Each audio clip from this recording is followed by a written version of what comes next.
You're listening to The Real Investment Show.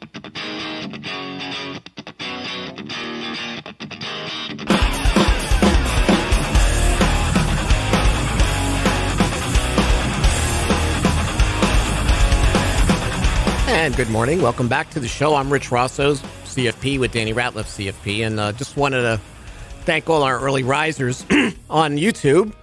And a lot of good, cool comments. But yes, helicopter money, right? Team Scott Holmes talking about helicopter money. Well, I want you to think about more than one helicopter. Powell's got a helicopter. Yellen, new Treasury Secretary, we know her deal, has a helicopter. Biden's got a helicopter. There's money all over the place. And where I thought turkeys could fly. Yes. And where do they wind up? Hitting you on the head. That's the best WKRP. Oh yeah. Ever. I mean, one of the most underrated shows ever made. WKRP in Cincinnati. It's when I always wanted to be on radio when I was even a little kid. I always was just fascinated. I didn't wanted to be on radio, but fascinated by radio. Yeah. Like I had all these AM radios.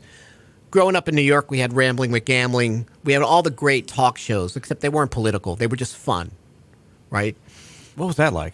It was wonderful. It was great. Yeah. It was great. I mean, just talking about the news of the day, but it was just news. Yeah. It wasn't any kind of spin, no political stuff, just news. It was very cool to hear people talk and engage and hear different opinion. Everybody got along. It was Nirvana. It was radio Nirvana. But on WKRP, because I was in radio by then. You were actually like Venus Flytrap or something. Something like that. Probably But the hair like that. The thing that bugged me about that show is he would drop a needle on a record. Yes. And he's talking, and you could hear him, and you could hear the record playing. That's not how it works in a real studio. So you're one of those people. You're going to put a damper on the show. Yeah. But it just was cool. Yeah. Now there are no such things as DJs. So how many helicopters dropping money do you think we'll see? Listen, if you're MMT, modern monetary theory, we just keep printing money and we can just have endless helicopters. Don't you think, Danny? It goes on and on and on. They're going to be Chinooks. It's an endless party. Endless party. Overall, hey, so we don't modernize anything in the government, right? Gosh, I would love to see what an IRS computer looks like. It's probably like a Wang, one of those Wang computers. Remember, what was those first? Who made those? I can't remember. But it was like I don't know. There was always like a joke about those computers. But there is a new Benny's Act, or an element of it that's come out on December 23rd. Now, this is going to try to modernize Medicare enrollment because how many enrollment periods, Danny? Right? How confusing it is. When can you enroll in Part B? Oh, wait, but I'm working, and I work for an employer. I have insurance there. What's my enrollment period after that? Listen, and then I have COBRA. I mean, it is incredibly confusing. But when you have your general enrollment period, or even your initial enrollment period when you're first signing up, you have really much 7 months, right? Months before you sign up. 3 months prior to your 65th birthday, the month of your 65th, and then 3 months after. Right. So, but what they were trying to do is prevent gaps in coverage. So, with this new addition to the Benny's Act, which is a bipartisan bill, beginning in 2023, Medicare coverage is going to begin the month after you enroll. So, you don't have to wait 7 months for coverage that people can experience when they sign up for Medicare during the general enrollment period or initial. That's nice to know that, because sometimes you have to figure out and coordinate. Here, I'm leaving my job, but I'm signing up for Medicare during the enrollment period. I mean, it's like you're juggling things. So also, it's going to reduce barriers to care by expanding Medicare's authority to grant a special enrollment period for exceptional circumstances, which is sometimes within Medicare Advantage because you can sign up. You don't have to have any pre-existing conditions. You can get that, right? And Part D. So it can help people get on coverage that maybe missed out on coverage for certain reasons. So these are slow enhancements that are going to happen in 2023 to make enrollment easier for Medicare. I don't see anything in there about better communication about Part B. Hey, don't ignore Part B. It's, because people even just forget to do so. Overall, Medicare, to me, Danny, is not as difficult to understand as Social Security. It's the enrollment period and the catches within those enrollment periods that really get you. And if we have to look back at it quite a bit. Imagine what everybody else has to do. Well, not only that, but if you're near 65, you're getting inundated by information. You don't know what's what, who's trying to sell you something, what is the right thing to do. And I think that's difficult because, like you said, there's moving parts, there's multiple enrollment periods, depending on your age, if you're still working, if you're covered under a qualified or credible plan, so many different caveats that you need to be considering. And once you break it all down and kind of strip away all the noise, it is much easier. And you do find that, okay, it's pretty basic in itself, but it's getting to that point and getting past all that extra noise that we mentioned. And I think that's going to be one of the things that they need to do a much better job with the communication aspect. And that's one thing that we're still waiting to see. It's also our personal responsibility, or at least an advisor, to help you with it. But we're finding it's spotty. Well, I mean, even HR departments for employers are sometimes, I have to contradict or correct people that are saying, hey, well, my HR department said I can do this. And I'm like, no. Well, they provide misinformation. Most advisors, most firms don't want advisors communicating on Medicare, right? It's not that holistic. Most firms are going to talk about wealth management and maybe a little bit of financial planning light. You do find some that do everything, and I think that's great.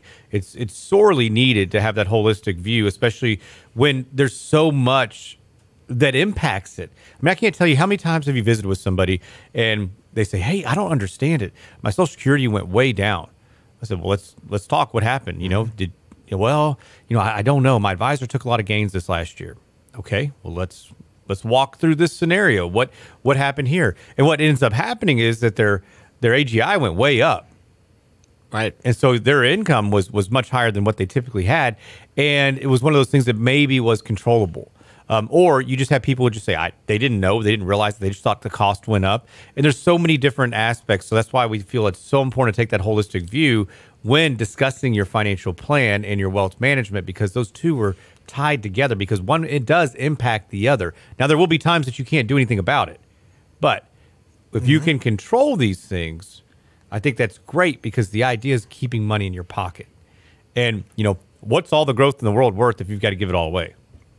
Oh, absolutely. And you have to have in your plan a strong Medicare and Social Security planning. I don't care how much money you have built up in wealth. Your plan is going to be effective negatively if you don't take Social Security properly, or say it wasn't there, or if Medicare wasn't there. I mean, as much as that inflation is there, quite frankly, although the Medicare Part B premium wasn't too bad as far as inflation this prior period. However, even with that inflation, these are costs that are somewhat controllable. I mean, I know what my Part B premium is. I know what in other words, compared to going out in the marketplace for insurance and what you get for the money, Medicare is a good deal.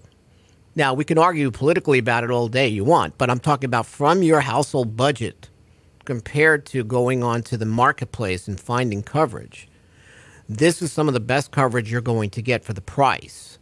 It's like when people say, well, listen, I can get an annuity or a guaranteed income stream outside of Social Security, because there was a period that you could have paid back in. You started taking Social Security, right? And you decided, and I would tell people, listen, whoa, you don't need to take it. Let's put everything back, right? Let's put the money back and sort of re-engage with this Social Security calculation, because guess what? You can't find an annuity stream from the private sector, in other words, go into an insurance company that can replicate what you're getting from Social Security as far as guaranteed income. So you've got to make sure that you're doing the right things. Don't get your emotions wrapped up into it, or I need to take it because it's going away, or I need to break even. It all is based on what your cash flow is in retirement. And what we always say is income is the lifeblood of retirement. Yeah, you want some growth, of course, but I need income. I need that money coming into my household to pay my bills. I'm not a human capital machine anymore. I'm not an earnings machine. Yeah, I might work a job to bring some money in, and also, most important, keep me socially engaged and keep me mentally strong. But for the most part, I'm not earning what I did in my 40s and my 50s anymore. So I have to make sure I am maximizing as much as I can when it comes to cash flow. And I think over the next 10 years, Danny, people are going to be looking much more at guaranteed income as opposed to what the returns of the market are going to be going forward. I know short term looks great, but valuations are at levels that tell me returns over the next 10 to 12 years in most favorable assets are going to be disappointing. Whew, we've got one more segment when we return here at the Financial Fitness Show. Here on, well, the Real Investment Show, Real Investment Hour. We'll be right back.